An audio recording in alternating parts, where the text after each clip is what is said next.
যৌন পতিতাদের যদি স্বীকৃতি দেওয়া হয়, সেদিন খুব বেশি দূরে নয় যেদিন আমরাও দেখব ঘরে ঘরে এইডস, সিফিলিস, গনোরিয়া সহ আরো অনেক যৌন ব্যাধি, আরো অনেক মরণ ব্যাধি আপনাদেরকে গিলে গিলে খাবে। আপনি আমি কি আমাদেরকে বাঁচাতে পারবো? আপনি কি পারবেন আপনার সন্তানকে এইডস এবং এই মরণ ব্যাধি থেকে বাঁচাতে? পারবেন না। আমি প্রশ্ন রাখছি সেই সমস্ত যারা নারীদের উপরে যারা এই কমিশন তৈরি করেছেন, উচিত ছিল যারা যৌন বৃত্তি নিজ ইচ্ছায় বেছে নেননি অথবা বেছে নিয়েছেন বুঝে না বুঝে, তাদেরকে পুনর্বাসন করা, তাদেরকে স্বাস্থ্য সেবা দেয়া, তাদেরকে ভরণ পোষণের ব্যবস্থা করে, একটি সুন্দর জীবন উপহার দেয়া। আর তার বদলে আমরা কি করছি? পিছু থেকে যাচ্ছি। পশ্চিমা সভ্যতা যাকে আজ নিকৃষ্ট বলে ডাস্টবিনে ছুঁড়ে ফেলে দিয়েছে, আমরা সেই যৌন বৃত্তিকে রাষ্ট্রীয়ভাবে স্বীকৃতি দিতে যাচ্ছি। আমাদের সন্তানরা ছোটবেলা থেকেই আল্লাহর প্রদত্ত শিক্ষায় বেড়ে ওঠে। তারা যখন যৌন পল্লীতে যাবে, আমি আপনি কিভাবে তাদেরকে ঠেকাবো?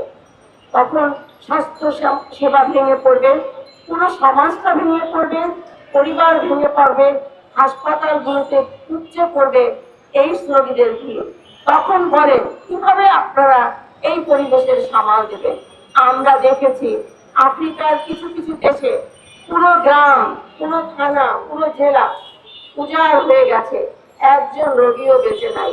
যারা এইডসে আক্রান্ত, যারা সিফিলিসে আক্রান্ত, তাদের মস্তিষ্ক কাজ করে না। যারা যৌন ব্যাধিতে আক্রান্ত, তারা কথা বলতে পারে না। তারা সমাজের জন্য একটি ভীষণ দায়ভার। আমরা কি সেই জিনিসকে ডেকে আনতে চাচ্ছি? আমাদের কি বিবেক কাজ করছে না? বিবেককে প্রশ্ন করুন একজন মানুষ হিসেবে, আমরা কি চাই? আল্লাহ রাব্বুল আলামিন আমাদেরকে এই পৃথিবীতে পাঠিয়েছেন, খালি হাতে পাঠাননি। আমি আবার বলছি, আল্লাহ রাব্বুল আলামিন আমাদেরকে এই পৃথিবীতে পাঠিয়েছেন, খালি হাতে পাঠাননি। যুগে যুগে বিধান, আল কুরআন নাজিল হয়েছে, সেখানে যে বিধান দেওয়া হয়েছে সেটা শুধু মুসলমানদের জন্য নয়, সেটা সমগ্র মানব জাতির জন্য উপদেশ।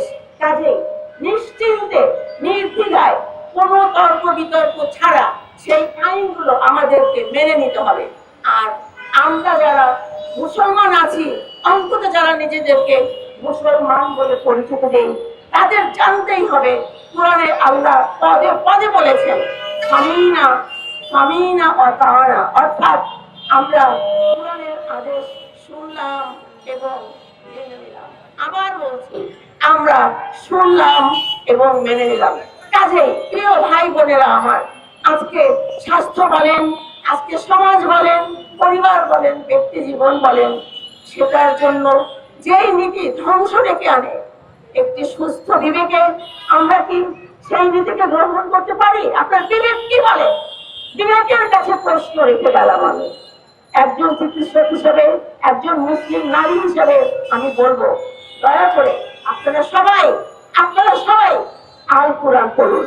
আপনারা জানেন না আল কোরআনের ভিতরে নারীদের জন্য কি সুসম্পদ, কি রত্ন লেখা আছে, যেটা কোনো ধর্ম, কোনো অন্য কোনো দিক নির্দেশনা, যারা কোনো দার্শনিক, কোনো জাতি, কোনো সভ্যতা ইসলাম ছাড়া কেউ দিতে পারেনি।